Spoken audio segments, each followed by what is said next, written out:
Chris, I had a question. As I understand it, you took a little old visit to Las Vegas this last week. I went down to California way. Given that you were gone so long, I'd actually like you to share with the class 3 things that you learned there. 3 things I learned in Las Vegas. Don't argue with people on the street. It's not fruitful. Make sure that when you're trying to get to your hotel room, if the key doesn't work, and you go down to like the front desk, don't let them say, "Oh, you probably just didn't put it close enough," because you definitely did, and just make them immediately send up maintenance. Because did you I say, had to no, make I 3 trips touched to the it front to desk. it. I would just say I touched it. Well, I didn't. I was like, "Oh, did I do a bad job?" I'm too trusting, and prostitutes are too much. Well, Jake, why don't you tell us 3 things that you learned while you were in Vegas with Chris? I didn't go. Yeah, Jake, tell us. He didn't go. He didn't. I wanted to. Bailed. Free room. But he also said he did not want to sleep with my entire family. Yeah, I can't believe that you guys were sleeping with Chris's entire family. Are we starting the show? Yeah, Slytherin. welcome to Wiki Wiki What? This is our random knowledge program where you'll probably learn something whether you like it or not. My name is Dana. I'm Chris. And I'm Jake, and on this show, we each boy. choose 3... What? Did I goof up? No, carry on. You're just operating a little slow. Oh, man. I know, we're good. Gonna overclock you. All right, so I'm Jake, and on this show, we will choose 3 articles, starting with the same letter from Wikipedia. Keep those articles secret from one another till the time of recording. Come on here and talk about them. Possible caveat, warning, Wikipedia is crowdsourced, so the information in the podcast may be incorrect. Did you just say caveat warning? That's what it says. And it's possible, caveat warning. Yes, correct. So we are going alphabetically through the alphabet, as it were, and I don't have my little chart in front of me, so I don't know what episode number this is, but it is the episode where we're doing the letter S. Yes! So we like to give a... We're doing the Globo Gym snakes. So we like to... give a little preview to each other and kind of vote on who seems most intriguing. So I guess who should go first? Dana, why don't you start us off? Oh, why not? Let's see. My clue is a riddle. You guys ready? Yes, sir. Okay. Remove my first letter, and you have the name of my Norwegian counterpart. A pigeon. This is the S episode. Was there a spidgen of Pigeon. I don't know. Jake. Okay, so clue. tonight my topic is probably... Wait, no, don't. What are you? Oh, you're doing a clue. I thought you were just going to tell us. I was like, oh no, he's forgotten how this works. Relax. No. We're fine. So this Carry thing on. is probably the thing I know more about than anything else in the world. Oh, I'm not excited. Okay. Is this something that you have won a trivia night on? Oh, yeah, it is. No comment? Oh, my God. Okay, and then my clue is that this thing is a comic, a band, a film, a prayer, a ship, a game, and a porn star. What? That's a lot of things that a thing can be. It's you like pretty much all the things that a thing can be. Did you land on like a disambiguation page? Yeah. I just my article's about stuff. No. No, that's not true. That's not true. So, I feel like, Jaina, are you with me? Do we want to just get Jake's out of the way? Yes, let's just do Seinfeld already. Yes, Let's get it on with Seinfeld, you guys. Woo, woo, woo. So that was okay. Was it good? Was it? It was the. Yeah. So, as Chris mentioned, very recently won a trivia contest at Trivia Bar. Did Seinfeld. I tell you that? So my friends who were there competing against you, they invited me over to do trivia, and I said, "Oh no, I don't think I'm going to." And I was like, "I think Jake's going to be there, so I don't know if there's room on his team." But they were like, "Oh no, he was there. He also didn't need to rub it in that much during the game." Yeah. Okay. So I was that sitting was at their critique.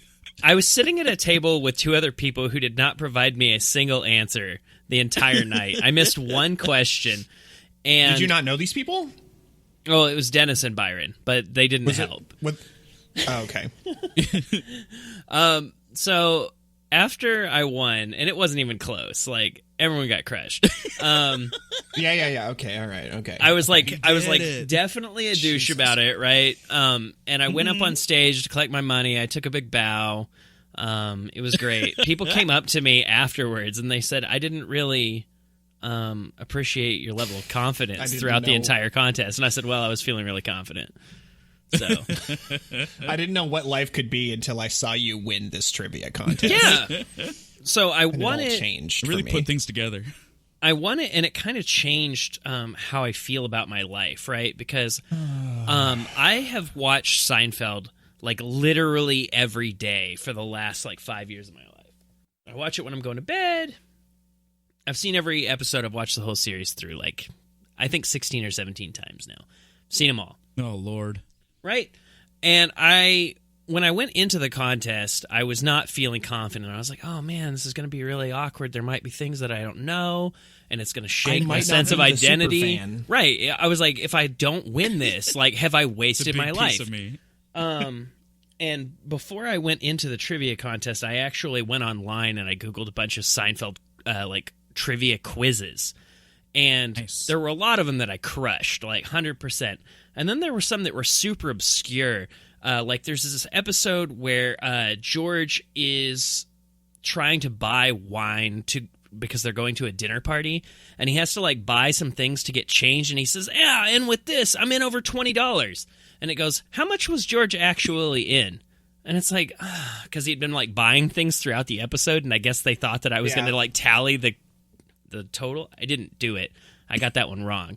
But he was not in over $20. It was actually like $18.35 or something.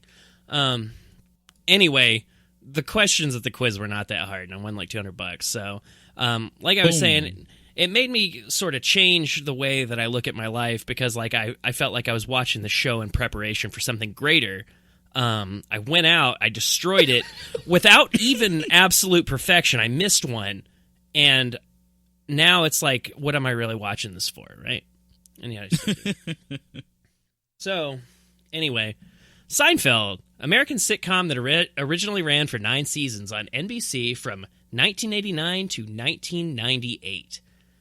It was created by Larry David, Jerry Seinfeld, Checks with out. the latter starring as a fictionalized version of himself. Show was set predominantly in an apartment building in Manhattan's Upper West Side of New York City, but it was taped entirely in Los Angeles. Oh, yeah. Wait, even like the street views where they're like looking down? Yeah, I think so. I mean, it says it was taped entirely there, right? Oh, okay. There's no I asterisk. guess it could have just been one street. Checks out. Constructed on the soundstage. The show features a handful of Jerry's friends and acquaintances, particularly his best friend George Costanza, former girlfriend Elaine Bennis, and neighbor across the hall Cosmo Kramer. It's often described as being a show about nothing, as many of its episodes are about the minutia of daily life. Mm-hmm. So, the show premiered as The Seinfeld Chronicles on July 5th, 1989, and after it aired, a pickup by NBC seemed unlikely, and the show was offered to Fox, which declined to pick it up. Well, it was seriously originally called The Seinfeld Chronicles? It was originally called The Seinfeld Chronicles, and it had its name changed after it was picked up because there was another show on the same network called The Marshall Chronicles that failed. What are the odds of there being 2 Chronicles shows? That's horrible. Happening. Yes. So they just changed it to The Seinfeld. Chronicles. So this guy named Rick Ludwin was the head of late night TV and special events for NBC, diverted money from his budget for late night shows, and he canceled a Bob Hope television special and instead funded 4 episodes of Seinfeld after the pilot had premiered. Way.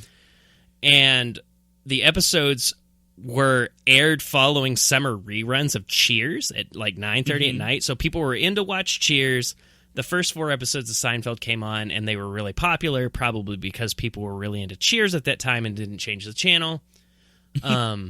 But the show got picked up, and NBC ordered 13 more episodes after the 4 episodes that they had gotten past the pilot were really successful.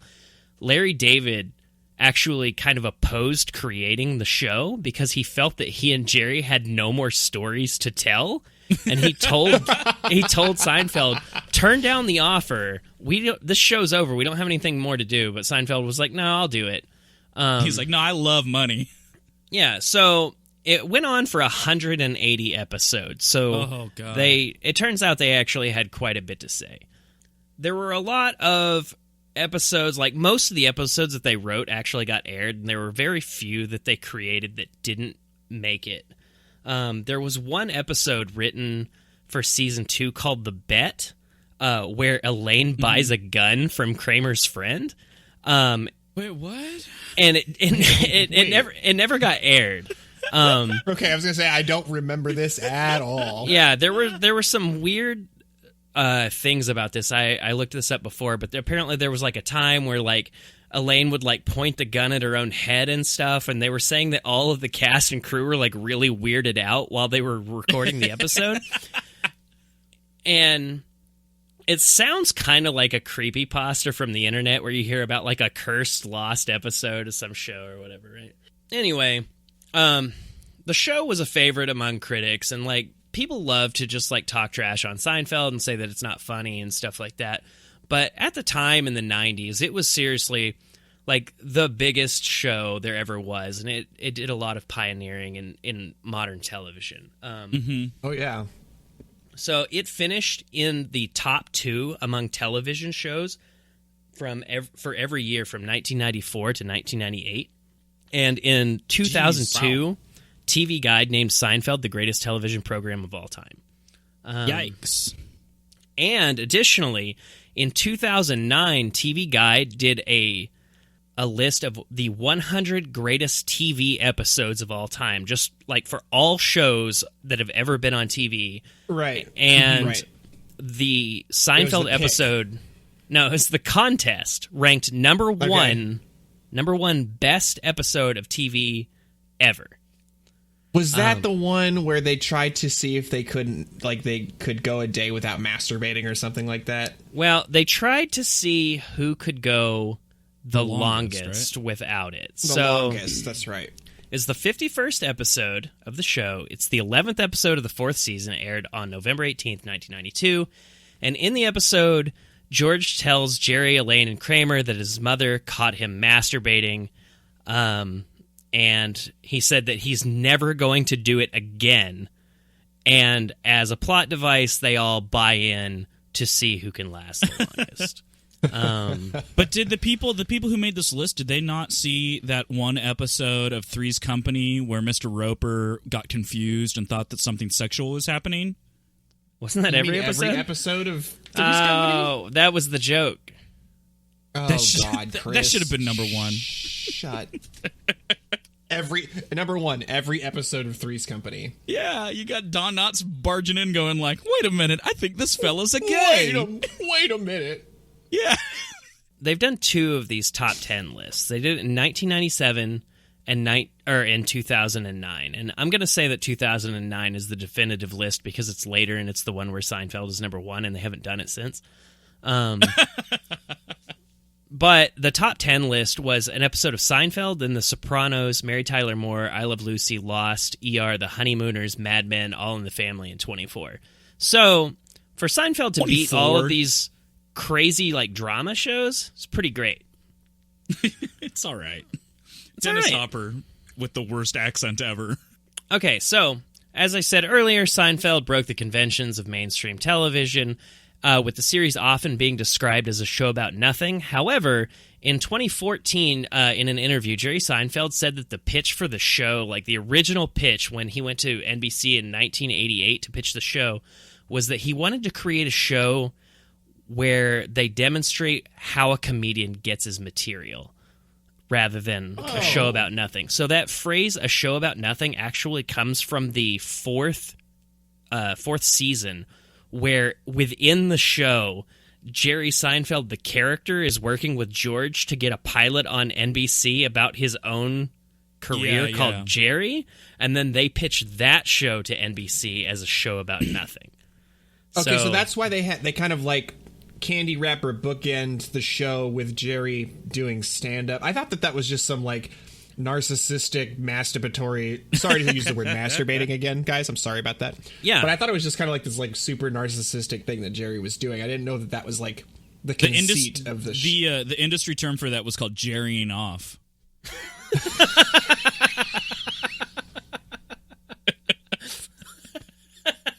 Good. That was a good one, Chris. Thank you. That was a good one. It had structure. It made sense. I'm proud of that joke.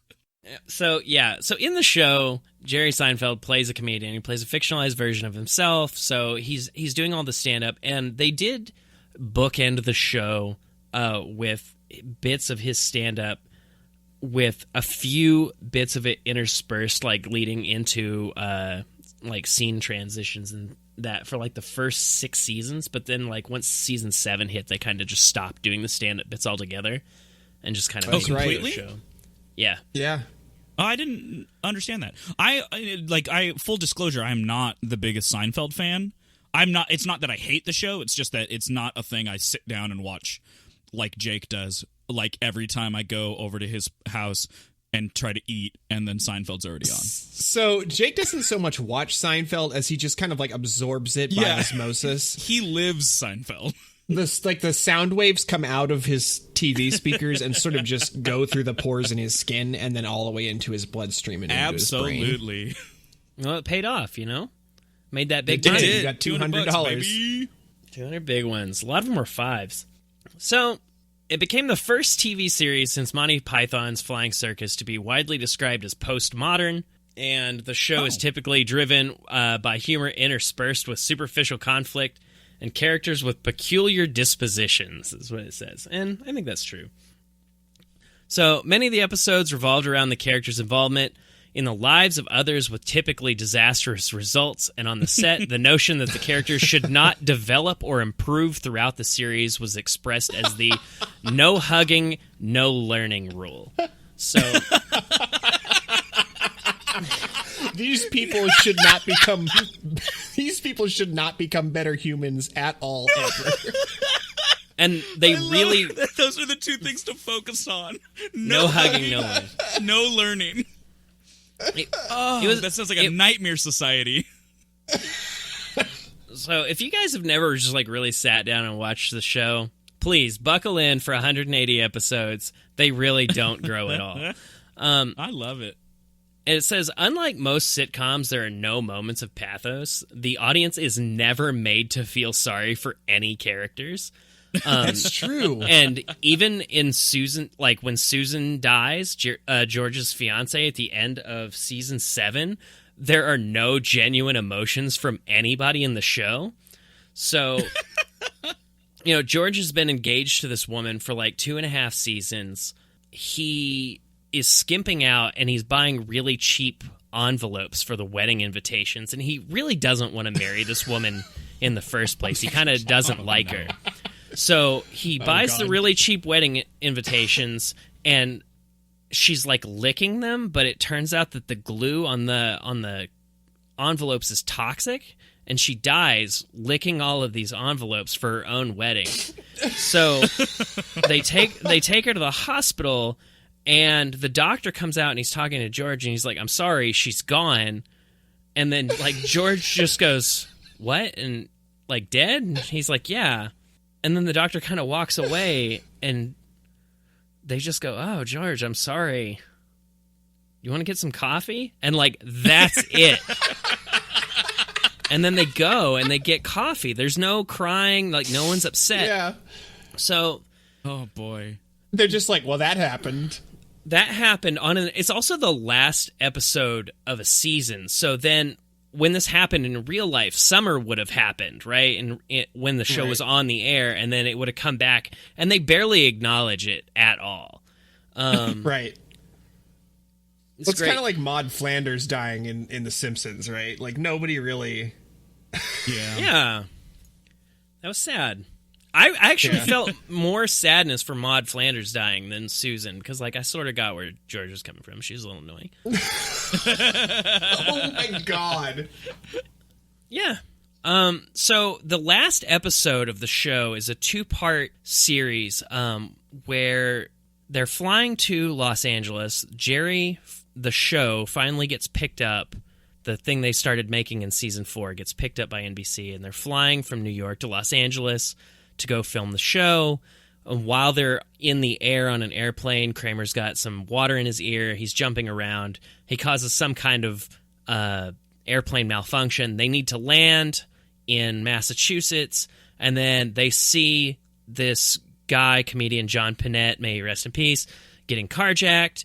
And instead of, like, helping him, they are video cameraing him and making fun of him for being fat, and then they go to jail. Video cameraing? Whatever. They're recording him. They're making fun of him for being fat instead of helping him. And then they get arrested for breaking the Good Samaritan law.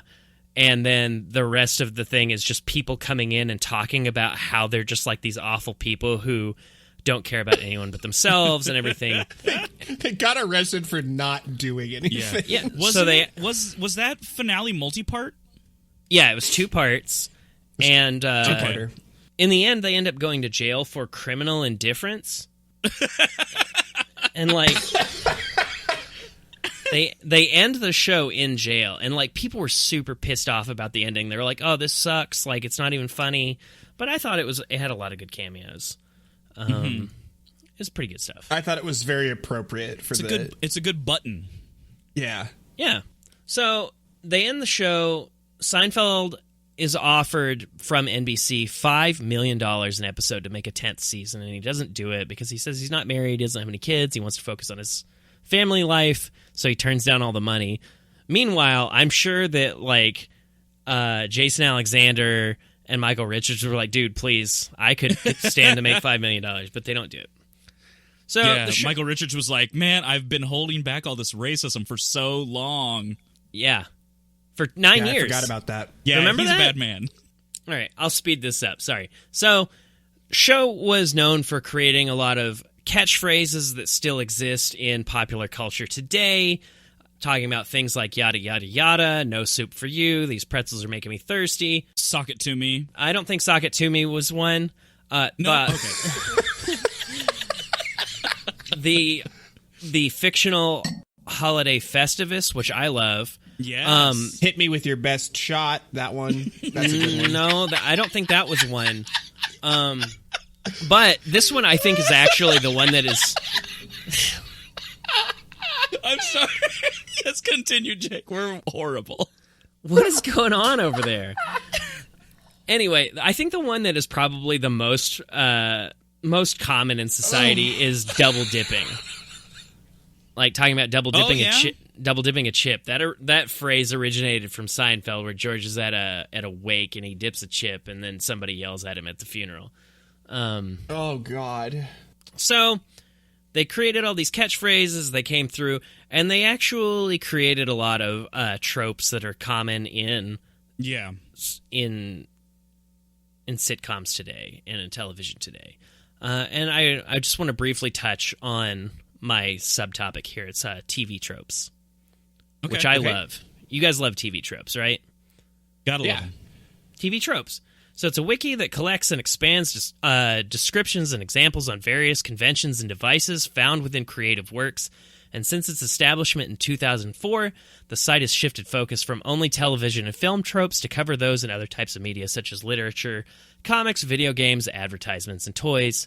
The nature of the site as a commentary on pop culture and fiction has attracted attention and critique from several web personalities and blogs. So Little known fact, TV Tropes in 2004 initially focused on the television show Buffy the Vampire Slayer. That's right, yes. Yep. And since then, includes thousands of other series of films, novels, plays, professional wrestling, video games, anime, manga, comics, books, fan fiction, also websites, and many other subjects, including internet works such as Wikipedia, which TV Tropes refers to as the other wiki.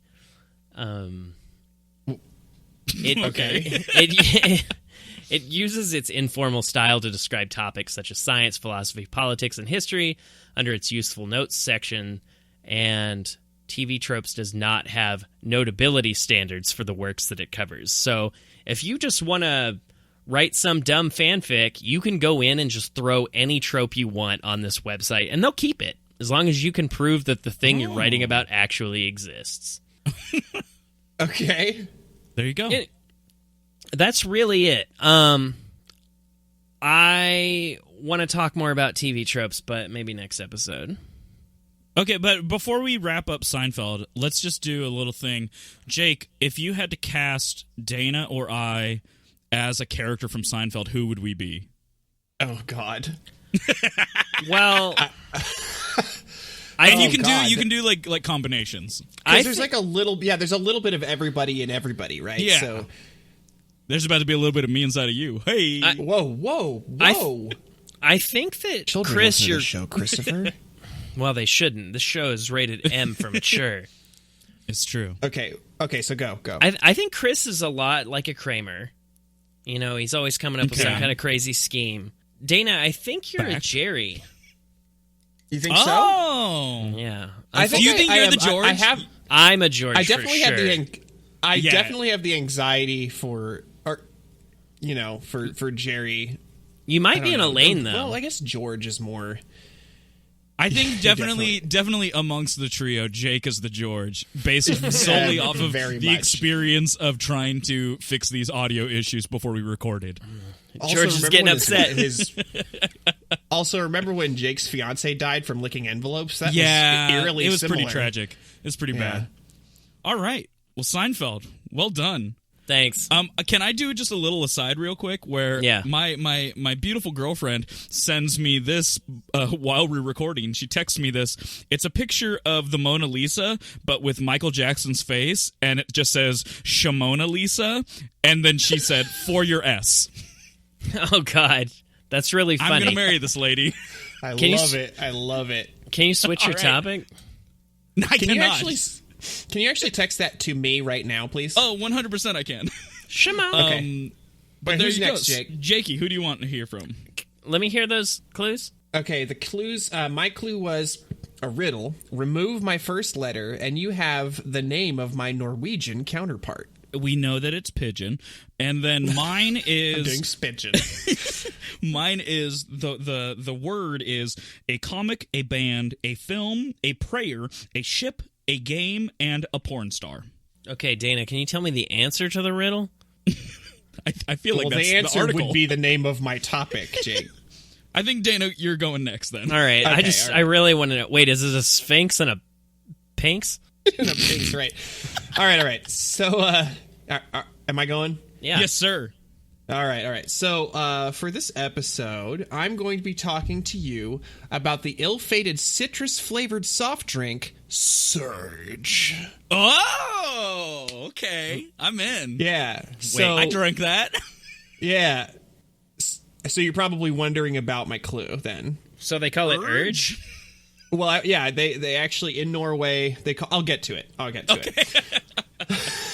All right, so before we begin, I wanted to do a little bit of a disclaimer. To stay true to the source material, I'll actually be podcasting under the influence of Surge on this very episode. Are you going to go to work tomorrow? So some of our listeners might call this irresponsible or unprofessional, but to them, I say, no, it's not. Nice. This is for science. All Great. right, so I'm gonna take a big old swig here. Oh yeah, let's hear that. Give me boys. some of that mouth sound. That sure does taste like the 1990s. Oh, you know what this tastes like? This tastes like the second Jurassic Park movie, The Lost World. Okay, I get you. Okay. Oh, you know what this tastes like? It tastes like Liar Liar Fine Comedy Gold by Jim Carrey. Yeah, this pen is royal blue. I think about that line no. every day. Hold on. You know what this tastes like? Okay. It tastes like all of the Smashing Pumpkins. Every single one of them? Yeah, it's got every single one of it. And it's got a little bit Billy of a hint Corgan of, and the rest. It's got some hints of the very first Harry Potter book in there. Okay. And I'm rounding the corner here on my taste buds, and I see the tail of the Hale Bopp comet coming in. Oh no, those black Nike Cortezes. And just a few delicious notes of Dolly, the very first successfully cloned sheep. Oh my god, I forgot. And fellas, I can't actually believe this. I have actually been de-aged to the 7th grade, so let's do this. Ooh, I knew that, Dana. I'm going to call Surge. you D. Surge. It is a citrus-flavored soft drink developed by the new products team at Coca-Cola Atlanta in 1997. It was the very first it was first produced to compete with Pepsi's Mountain Dew during the 1990s. Okay. It was so it was advertised as having more caffeine, more of a hardcore edge, much like Mountain Dew's advertising at the time, if you can remember. Nope. And it was made in an attempt to kind of pull customers away from Pepsi. Did Mountain Dew, did it have more caffeine, or does it have more caffeine? I get to it later in the thing, but You know what pulled me away from Pepsi, I'll tell you. Pepsi sucks. Nice! Boom! Boom. This show brought to you by Coca-Cola. yeah, I'll allow it. I was going to say, I loved that, because I hate Pepsi.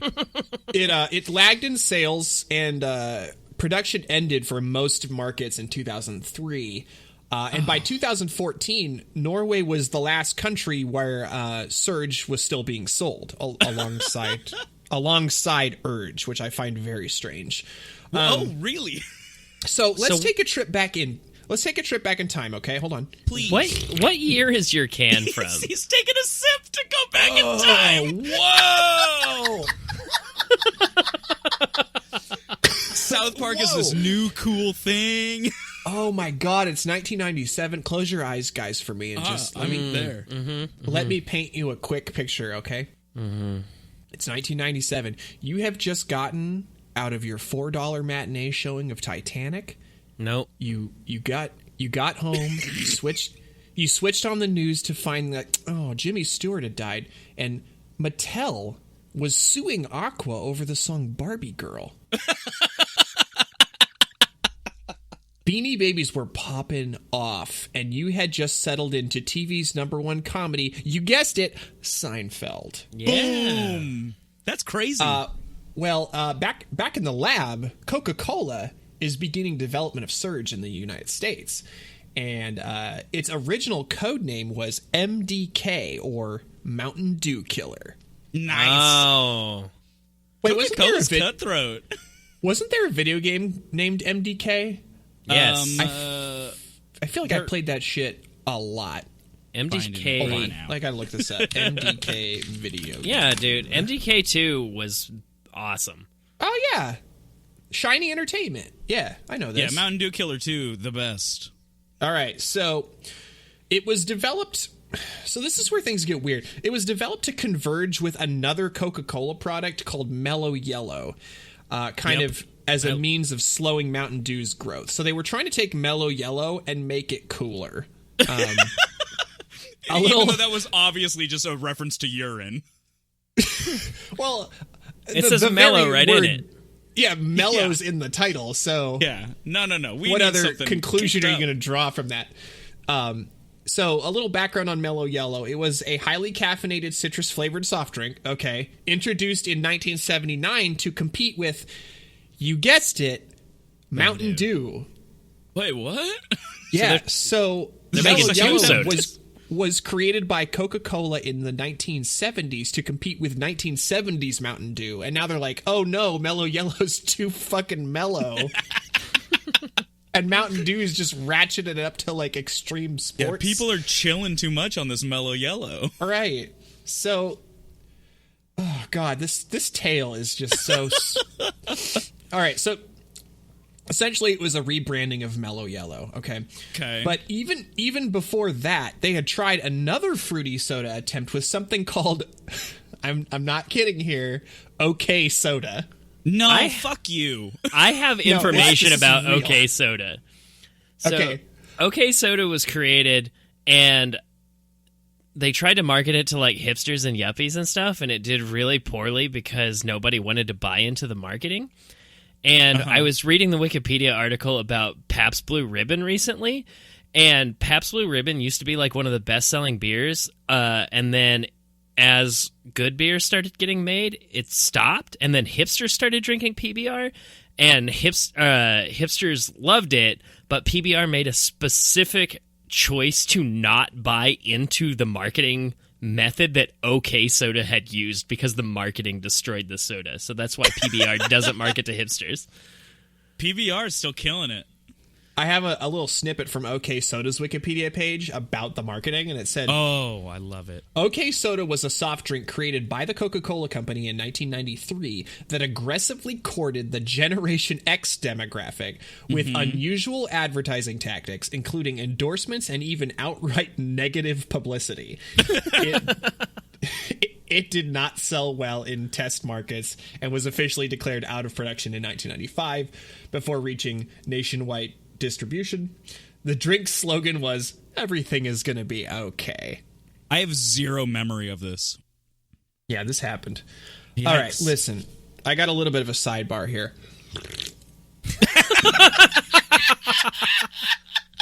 So everyone gives me a whole lot of shit for being a Pepsi guy, but to be completely honest, Yeah, it's wrong. And maybe, just bear with me here, maybe it's Coca-Cola's fault for not creating an interesting or good enough product for me to leave Pepsi. Anyway, back to Surge. Mellow Yellow, Jesus. Fucking All right. Mellow Yellow. Surge was intended to improve on Mountain Dew by using maltodextrin for a longer-lasting, quote, blast of energy and with bolder, brighter presentation. Blast of cancer. Its release was accompanied by a $50 million nationwide marketing campaign that initially led to pretty high sales and popularity. But oh no, during the preparations for the U.S. launch, a cry for help comes from the Norwegian division, who were also battling a successful launch of the Dew in their market. Oh no. And because the Surge brand was already registered in Norway by another company, they had to drop the S and launch it as Urge. Does that mean anything in Norwegian? I don't know, but I think it's just one of those things where it's like a borrowed word, like how Japanese, like in the language, I gotta they just be like honest with you, accept English. The word urge has like this, I might just be a horn dog here, but a little bit of a sexual connotation. I feel like that's the 1997 in you coming out. I knew you then, and I agree. Little tidbit here about the Norwegian market. Their local food regulations prevented the bright green color from actually being used, so it was launched with this pale, murky, like natural juice drink look. In the fluid, not in the advertisement. Right? Is that a weird thing to ask? No, yeah, it's in the fluid. So it looked like a bright green can that you cracked open and you poured out just like swamp water. Exactly. God, exactly. Norway, how did you survive? You just couldn't have radioactive soda in Norway. That's why they don't have high caliber competitive gamers. That's right. They're not extreme enough. They're not. So, as you might expect, given the name and the time period, Surge was widely associated with the extreme sports lifestyle. Yes. And they had commercials similar to Mountain Dew at the time. So, like, people taking their snowboards off of Mount Everest and all this crazy bullshit, right? Yeah. Mm-hmm. It also used provocative catchphrases to market it, and they were specifically going for extreme sports enthusiasts and teenagers with phrases like "Feed the Rush" and "Life's a Scream." Life's a scream? Yeah, that's actually here. And it also made reference to Surge as, quote, a fully loaded citrus soda. Fully loaded with what? I have to agree. I'm feeling pretty fully loaded right now. Just like roofied up soda. Get out. It also touted the fact that Surge had a considerable amount of carbohydrates, hence the tagline "with CARBOS" that was used in marketing campaigns. Is that good? What does that mean? Do you want your soda with or without CARBOS, Jake? 100% without. Guess without, dude. Like, Yeah, the choice is clear. The choice is bright green. why was that a thing people wanted? It's So just pre-Atkins. They were trying to build that Surge was an energy drink in addition to a soda. So that's part of the reason. All So right. here's I got a fun fact. Okay. You ready for fun fact? In 1997, Coca-Cola settled a trademark dispute with a company called Babson Brothers, who were an industrial cleaning product company. And the name Surge had been used for their cow milking machine as far back as 1925. So let's they just were sit here and 1925? Industrial cleaning let's- and cow milking. Yeah, so let's just sit here and contemplate this machine for just a minute. To have the name Surge, this machine had to be like horrifyingly unpleasant for the cow, right? I feel like, and like a sweet flame paint job on it. I feel like if I were a cow, I would much rather prefer if the machine were named like Dribble or No, man, I don't know. Maybe it felt great. The deluge machine. Oh God, I don't know. Anyway, so I'm gonna go into a little bit of the Resurgence timeline. Resurgence, good joke, good joke, good joke. Get out. Is that for real? I'm not kidding you. This is actually how the header of the section is written in the Wikipedia article. They've capitalized the word Surge. Okay. Wait, no, okay, so I just want to be clear again. So Surge is Coca-Cola, not Pepsi. Correct. Okay, carry on. Yes. So timeline. Wait, hold on.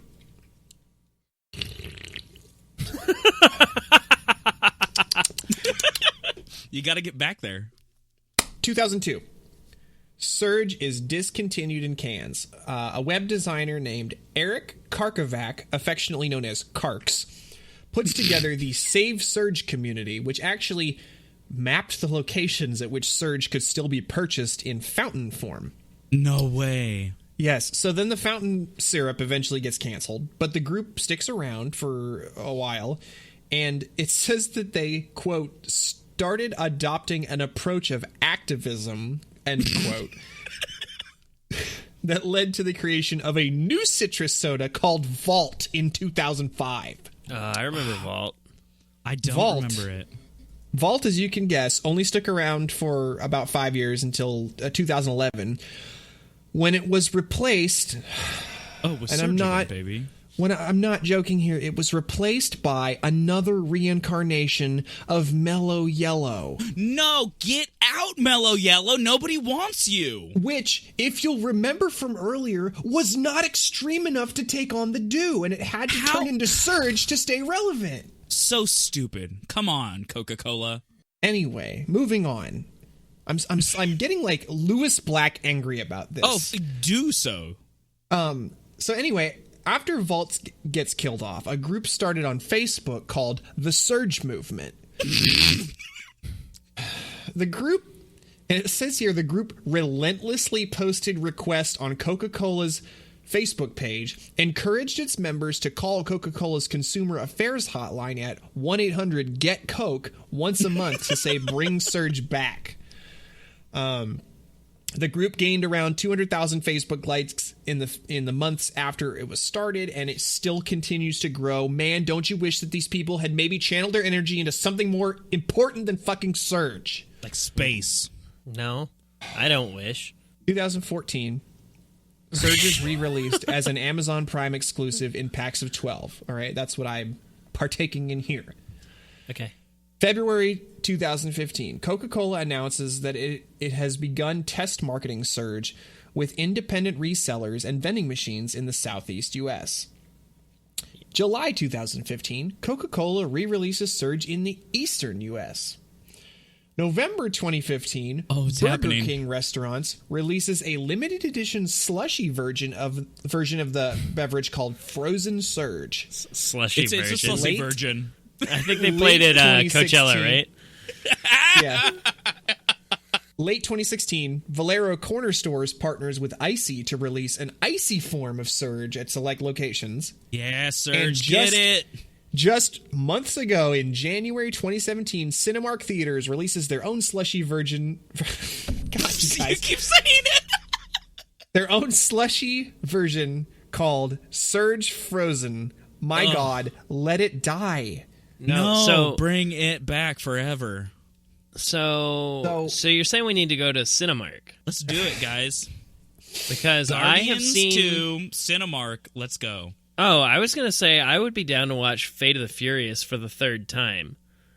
Wait, is that real life? You've seen it twice already? Yeah. I've seen it 0 times, and I want to see it 1 time. Okay, let's go see it because I'd never seen a Fast and the Furious movie until this one, and I was like, oh, maybe I'll be lost. Nah, it's fine. Yeah. You're like, oh no, The they're Rock all is awesome. standalone. Okay, I get it. Oh, he's really strong. His muscles are really All big. right, so He's so strong.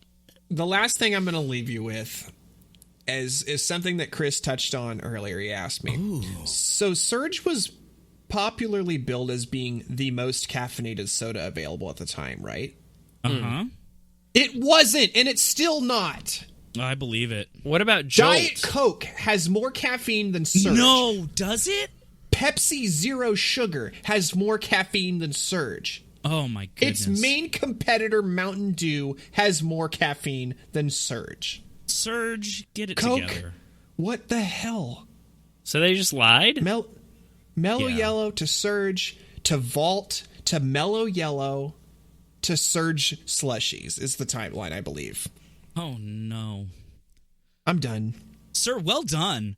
I'm real mad. All right, so I All guess right, it's Chris, time well, you for have about- my subject. You have about 4 minutes. Are you ready for this? I'm ready. I'm going to go fast. No, you don't need to. You don't need to bring. No, it up, I'm pretty happy to go fast. So my clue was it's a comic, a band, a film, a prayer, a ship, a game, and a porn star.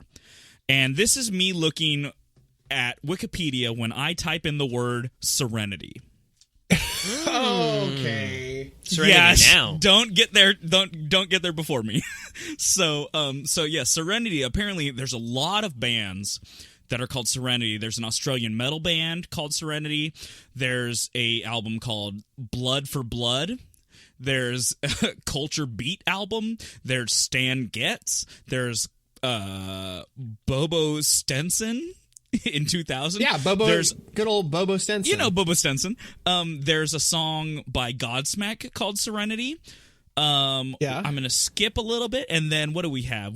There's a Sailor Moon character known as Princess Serenity and Neo Queen Serenity.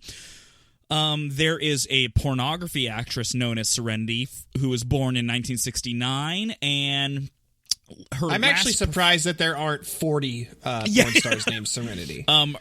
She was inducted into the AVN, the Adult Video Network Hall of Fame, in 2005.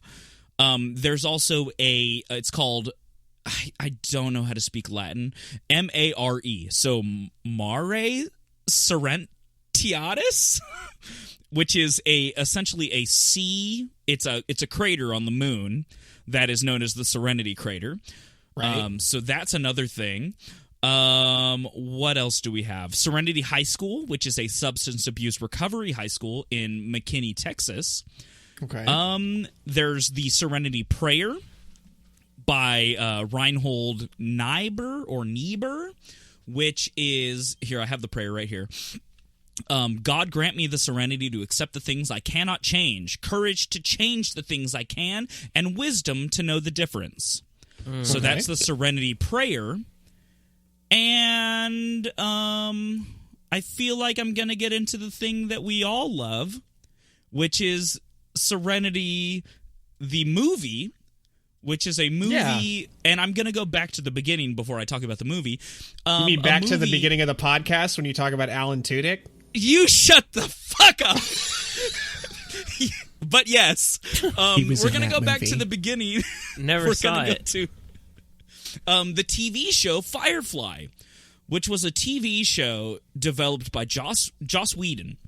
Josh? It was on Fox. Joss. So Joss Whedon makes this TV show Firefly, which is on the Wikipedia it bills it as an American space western drama television series. I love it. So that's a good show. That the show is great, but the show was hampered by just kind of I want to say the lack of foresight of the executives at Fox, but I think it's more than that. I think it came around at a really bad time. I agree. It was a generational thing now, where it would have had so much support. It would have been on Netflix and it would have been enormously successful. But what happened was, so the original airing of Firefly, so they shot, I think it was 4 episodes originally. They had a 2-episode pilot that they wanted that was called Serenity. The show kind of went, Fox was like, I think this is too much. We want something more action-packed. Film a new pilot. So they said, okay. And they filmed a new episode called The Train Heist, I believe, which is technically the 3rd episode. But what Fox did was they aired that first. So they aired an episode that didn't have these character introductions. And so it just kind of happened. People were like, oh, this show seems interesting. And then the next episode that came on was the first episode of the pilot. So as a viewer, you were like, oh, this show seems cool. I'm interested. And then it went back and just like re-explained characters, but more slowly. So it was a show that really suffered by it just didn't have the support that it needed. Well, it did, but it was like it didn't have the support that it needed from the people involved in it on the higher echelon. So, yeah, Fox really, really kind of shit the bed on this one, for lack of a better term.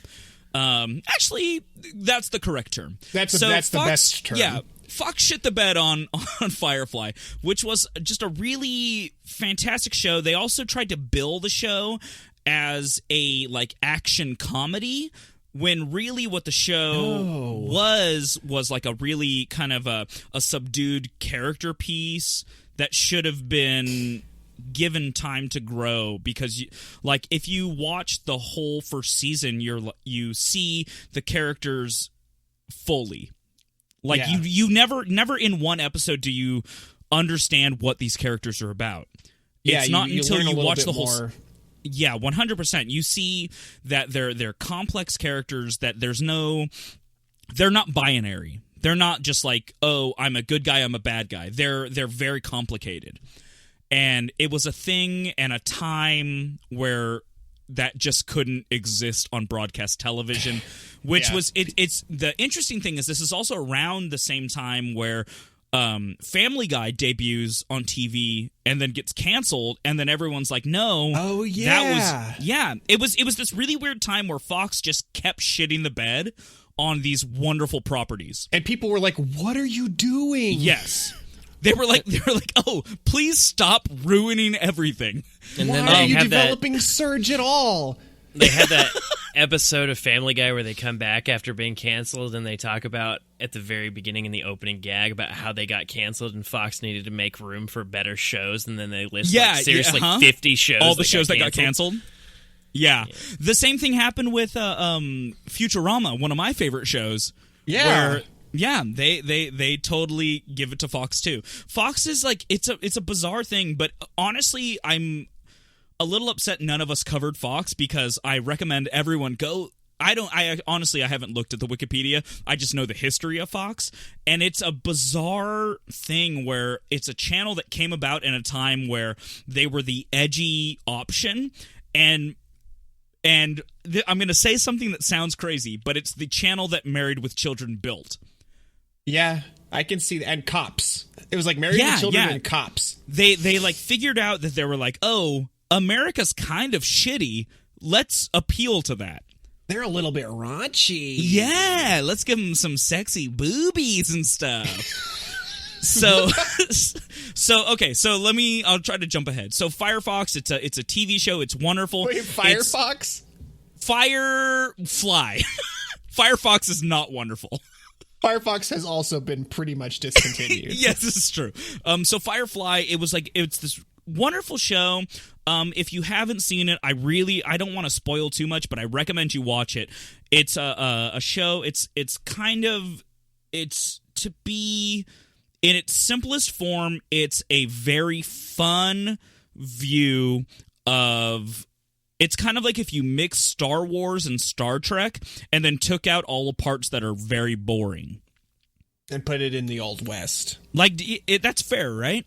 Yeah. No, I agree with that. So the universe that they live in, which they expand upon in the Serenity movie, it's a place where Earth, which is terrifyingly accurate to what's happening now, is overpopulated and just like sucking the resources out of it. So they get into these ships, which I believe they're called generation ships, and they fly to another star system. So there's no light speed travel. So this is a long trek. People are living on these ships. Generations are coming and going on these spaceships. And they fly to another star system. They have the technology to terraform planets and moons. And they get to the star system and they start populating. What happens at the beginning of the Firefly kind of situation is that there's a civil war between the centralist planets, which are all close enough to trade and kind of communicate and be with each other. They are trading technology. They're more advanced than the outer reaches, which is just it's so accurate to everything that's happening in the current climate of this planet that like the people who are far enough away, they're just kind of left in the dark. So the centralist planets, they form this thing called the Alliance. The outside planets are kind of rebelling against that. They're saying, we don't agree with everything you're doing because it doesn't really affect us. They have a civil war. They fight. The outer planets lose.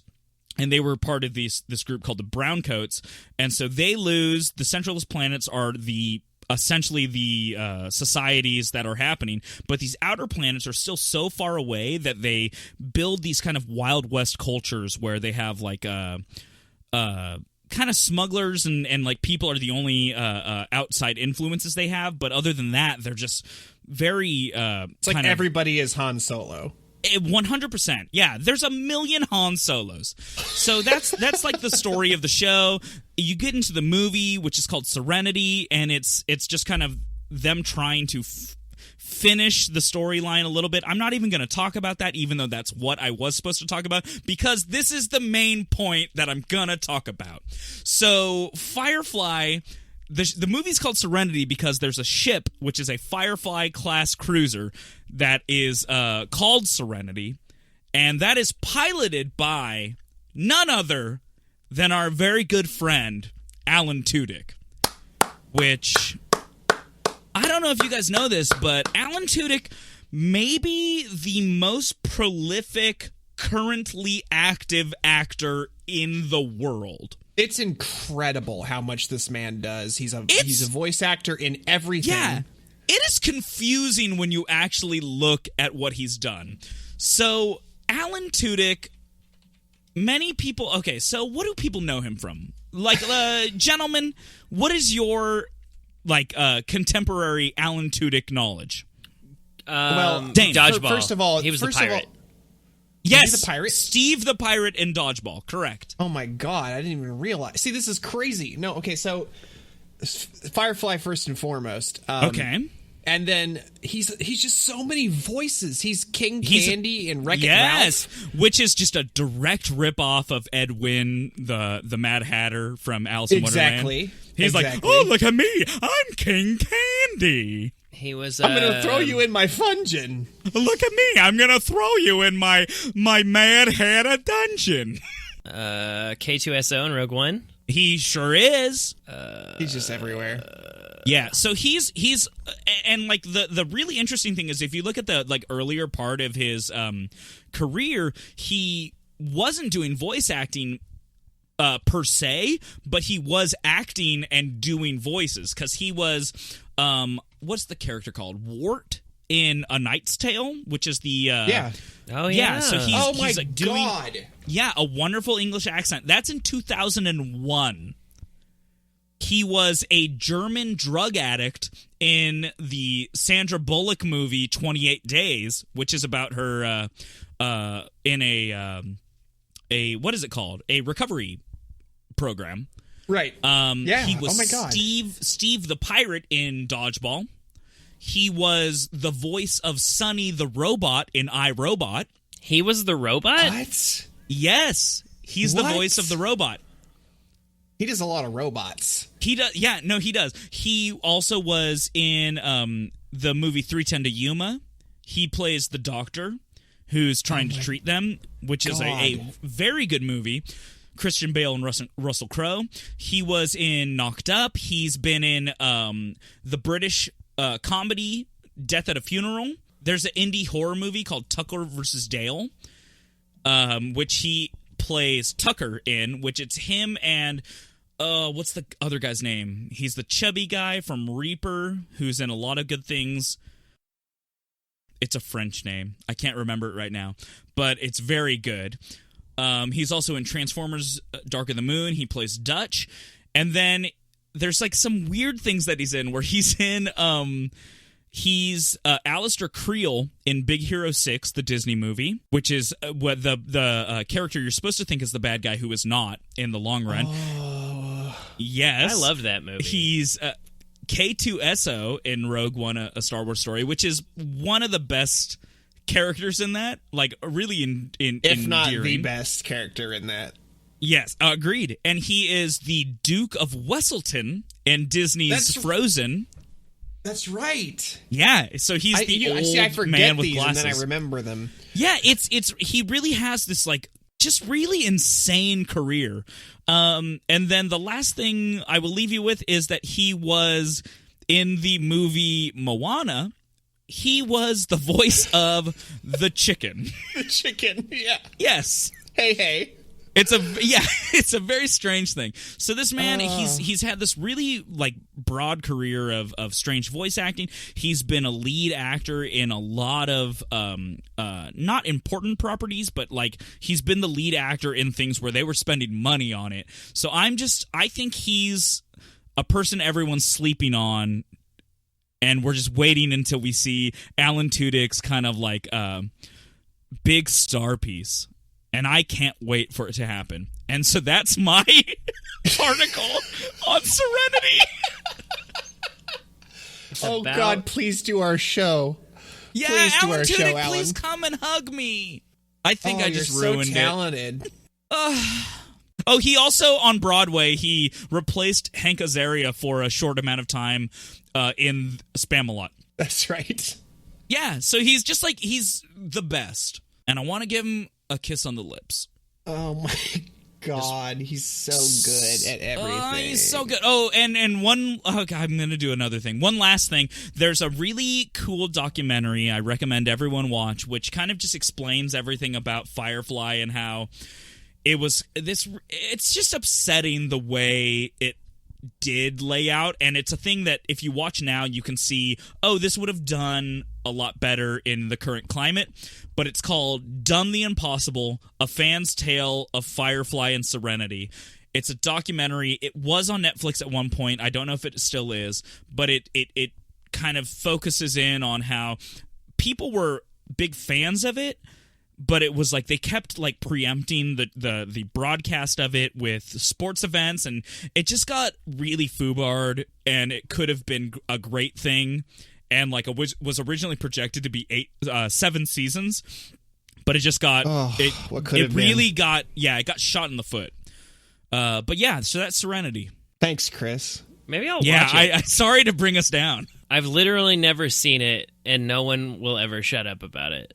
Let's do it, Jake. Let's watch it. All right. You should watch it. Podcast Boys Night Out. We're watching Firefly. Okay. There's only like 5 episodes, right? Yeah, no, there's like 13, but it's still not a lot. I have the whole collection. Okay. Boom, let's go. We done? All right, take us out, Jake. Okay, thank you everybody for listening. Please like us on Facebook, follow and retweet us on Twitter at _WikiWikiWhat, visit our website at wikiwikiwhatpodcast.com, or send us feedback or suggestions at wikiwikiwhatpodcast@gmail.com.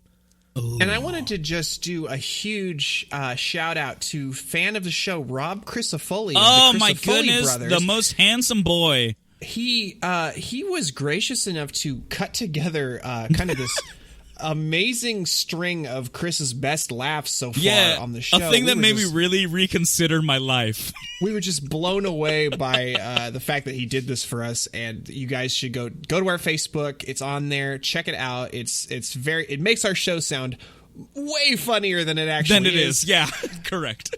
But if you want to relive some of those moments, it's a great video. Thank you so much, Rob. That means a lot. Like our first fan creation, I think. So very, very cool of you. Yeah, better not be the last. Everyone, step up your game. Yeah, seriously, get on that Facebook and start making some stuff. Also, we have a Wiki Wiki What appreciation group, which my wife put together. So if you want to get in on that, you can talk about the show with other people. Probably a better place to do like discussions than the actual Facebook page, which is more of our like delivery system for updates. But go get involved with that. We're going to be trying to put in a little bit more content there. Elbow grease. Yeah, absolutely. All right. Yeah, I do. I want to second that. Rob Crisafulli, you're rapidly becoming my favorite Crisafulli. Like and Peter, you sang at my wedding, but your brother really stepped up the game there. Peter is on the short list of people to officiate my wedding, but he better step up his game because Rob is coming for it. He better start massaging my ego, my podcast ego. Please. But yes, everyone who's listening, thank you so much. We had one of our best episodes ever, actually, was the R episode, and we just really want to thank anyone who's continuing to listen or telling other people about this because we're doing a bad job otherwise. Our downloads per episode, we actually. The R episode did better than the first episode. So whatever you guys are doing to share the show right now is working. It's awesome. You're bringing a lot more people in. Continue to do that. We love you, Chris. Sorry, I interrupted. I also agree with if you're telling people not to listen to the first episodes, knock correct. It off. Oh, yeah. Just jump in. It doesn't matter. We're better now. But yeah, thank you everyone. I love you all. If you message us, I tried this before. I don't think it ever came to anything, but if you message us anywhere, I'm going to give you a special kiss and a hug.